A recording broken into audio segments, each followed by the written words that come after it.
everyone. So I was really happy with everyone's presentations on Wednesday.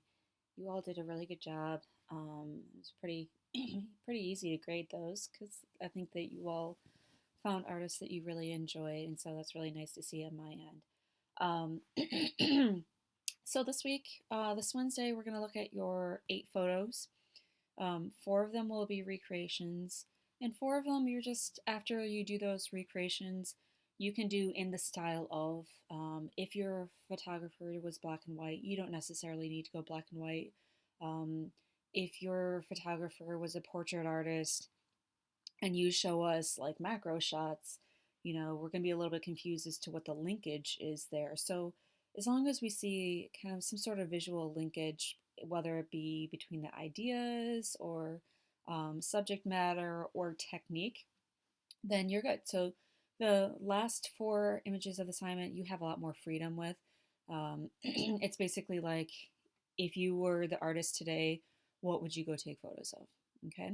But then the first four will be recreations. So you will upload 12 photos in total to the Google photo album here. So 12 photos in total. You'll take the original 4 photos that your artist has done. So let's say you did Alex Soth.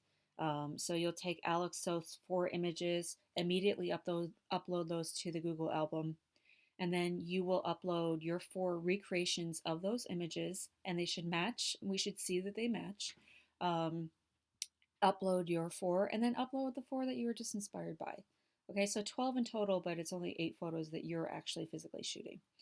Um, and like I said last week, I don't care about contact sheets anymore. For the majority of the class, I think that you guys understand. I looked through everyone's contact sheets, and for the especially for the emulate an artist assignment, you could nail it in the first shot. So the number of photos that you're taking doesn't really show me, oh, you worked really hard or you didn't work really hard on this. So this assignment, I don't care about the contact sheets, and I think going forward, yeah, I won't. We're not looking at contact sheets anymore. Okay, so you don't have to worry about those.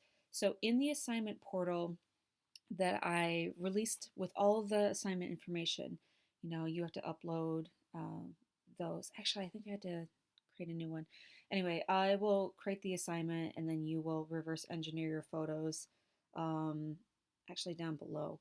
But so you're just, the only thing that you're submitting is your um, reverse engineering of your photos. And then you will submit the actual images to the Google Albums, okay? So another thing that I should mention, we have papers due. This is a 3-part assignment, but if you want to just work on the photos, then you have until Friday. I'll let you guys turn those in on Friday, 5 p.m. So photos are the most important thing. That's kind of how I mentioned this assignment. So if you have the reports done, perfect. Turn them in, and you get everything done on Wednesday. But if you need more time on the reports themselves, then Friday at 5 p.m. Okay, so reverse engineering photos. Here, I'm going to turn this into an assignment so that you can just upload them right here. But this is how you reverse engineer a photograph. So I have the directions up here. Basically, when you're looking at a photograph, you're looking at 2 different things for the artist. You're looking at the technical choices that they made, and you're looking at the compositional choices that they made. Now, the difference is a technical choice is everything that a photographer does before they even frame up the image. Okay? So, when you guys go out shooting, you're bringing a specific camera with you, you are bringing a specific lens. You're deciding on the kind of lighting situations that you guys want to shoot in. And you're deciding, oh, am I going to use natural light or am I going to use flash? Am I going to use a high shutter speed? Am I going to use a slow shutter speed? I want something with a crazy depth of field. So, all these choices that you're making before you even find your image, those are technical choices, okay? So, technical choices here, it's, what kind of camera you use. Is it film? Is it digital? What kind of lens are you using? Are you using a fixed lens, like a prime lens? Or are you using a zoom lens, a telephoto lens? Are you using a really wide angle lens? And then you have your ISO for because you guys are all shooting digital. Are you going to be shooting at night and you know that you're going to need a higher ISO? What aperture? Like, do you want a shallow depth of field? Do you want a really wide depth of field? Lens choice, lighting choice. And this is another thing. Do you want to use flash or do you want to use just natural available light? And also tripod or no tripod. So, when you're going out shooting, you either bring a tripod with you or you don't. That's a technical choice that you made before you even got in your first shot, okay? So, generally speaking, street photographers don't use tripods because they need the flexibility of being able to move around. So, if you guys have a street photographer, chances are they did not use a tripod.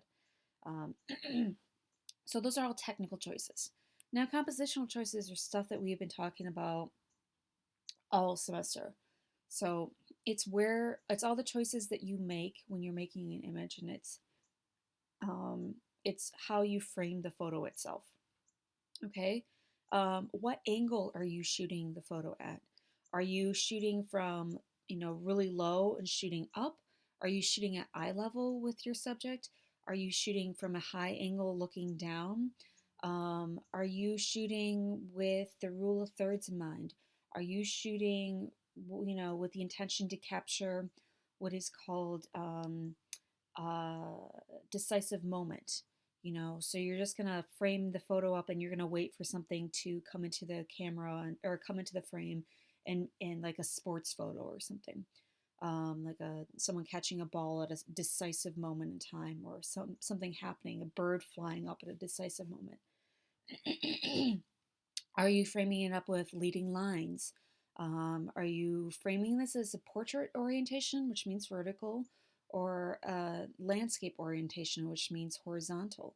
So, if, for example, you are recreating your images from your artist and they shot it in horizontal or landscape mode, and then you turn in a recreation in its portrait mode, you weren't paying attention to the orientation in which they shot it. So all of these things are compositional choices. You've got all the technical stuff that you think about beforehand, and then compositional stuff is what happens like when you're ready to take the photo.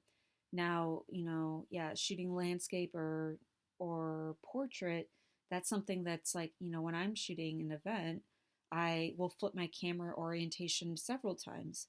Sometimes I want to shoot a vertical shot. Sometimes I want to shoot wide. Sometimes, a wide landscape image. So those are all things that I know my gear and I've got that all with me and I've got it all set up. But these are the things last minute that I'm doing when I'm actually making the photo itself. Okay, so under this assignment portal, instead of your contact sheets, this is what you're going to turn in. Go through your 4 images, upload the images, and you're just going to give your best guesses as to what the artist used. Because you guys did PowerPoint presentations, you actually know a lot of this stuff. You know that the photographer used a 35 millimeter camera with 35 millimeter film. You know that their lens choice was 35, that's like consistent with all their work. So that's a given for a lot of you guys. A lot of you had artists that were shooting with 35. If you had an artist that was shooting with Polaroid, you could say, oh, Polaroid, medium format or something like that. And then you're just going to make your best guesses for everything else, okay? So generally speaking, you can't really mess this up as long as you're giving your best estimation. And then I'll go through, like, I'll let you know if I think that you're way off. But, that's not what this is about. This is about you just looking and seeing, like, your best educated guess. Like, if you were to go shoot these, which you are. So let me run through an example. So this is an image by Henri Cartier-Bresson, and it's a street scene in Paris. And so this is like the decisive moment. Basically, he waited here and he waited for something to come into frame. And so that's what's, you do the sit and wait method, and then you wait until somebody or something interesting happens. So this is like him capturing the decisive moment. So if I'm going to reverse engineer this photograph, right? First of all, I know what year this around, I know that this predates digital. So because it predates digital, film cameras don't have ISO, they have film speed, which is different than ISO. It's the speed of the film. So that's a little bit different. Okay. So lens choice or focal length. Here, this looks like, and again, this is because I've been doing this a really long time, so I know this looks like a 35 millimeter lens. When you get to the point where you've got in your kit bag a 35, a 50, 24 to 70, a telephoto lens, all that stuff, you know what the framing looks like, and so you can recognize it. So if I were to guess, I would say it's anywhere between a 50 or 35. It's not that wide, so I would guess this was a 35 millimeter camera and he was using 35 millimeter film. But I would guess that maybe this was a 50 millimeter lens because when I am framing up using my 50 millimeter lens, this is about the span of the image that I see.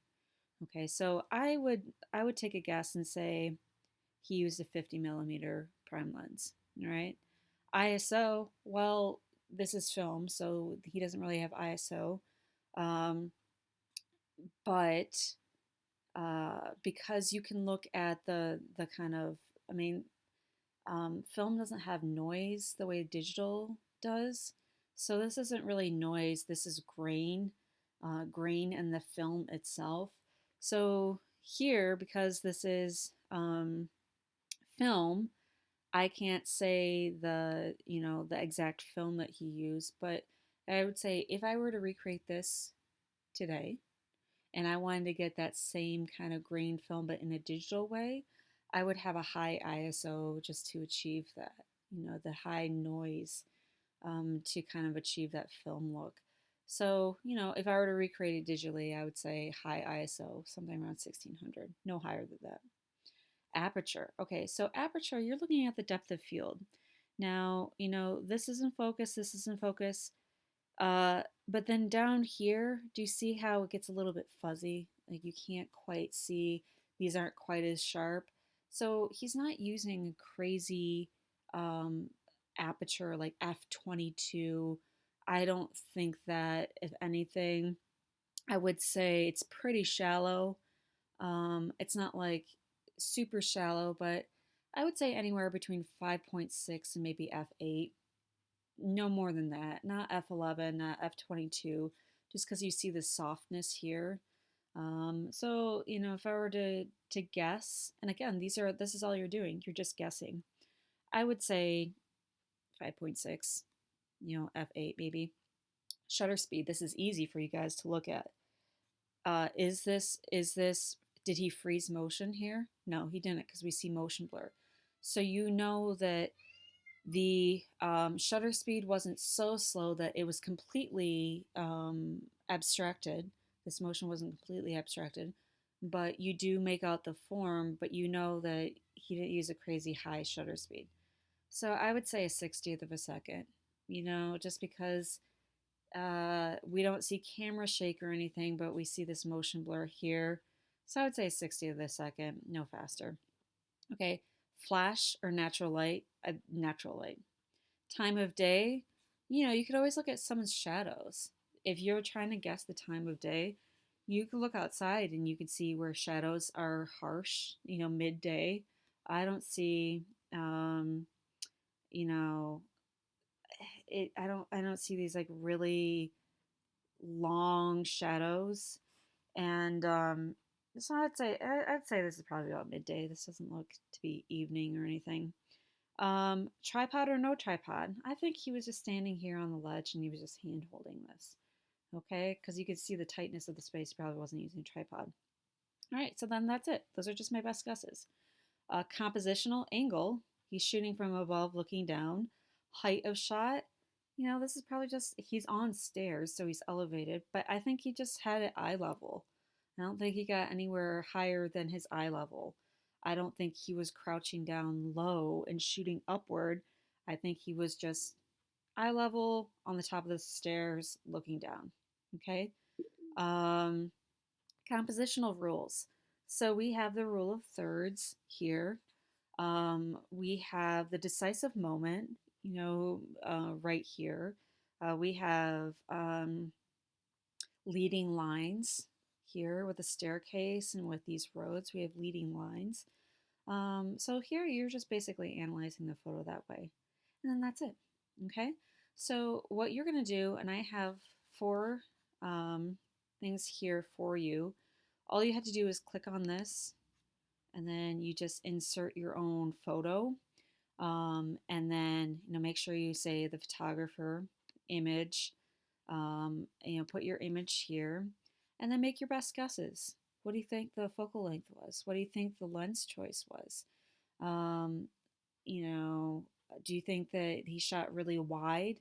Is it a fisheye? Is it like 10 millimeters? Or is it a telephoto? Just make your best guess. Um, and then that's it. So for all four of those, and then you'll just save this and you'll upload it right to the portal, and then you're not worrying about contact sheets at all.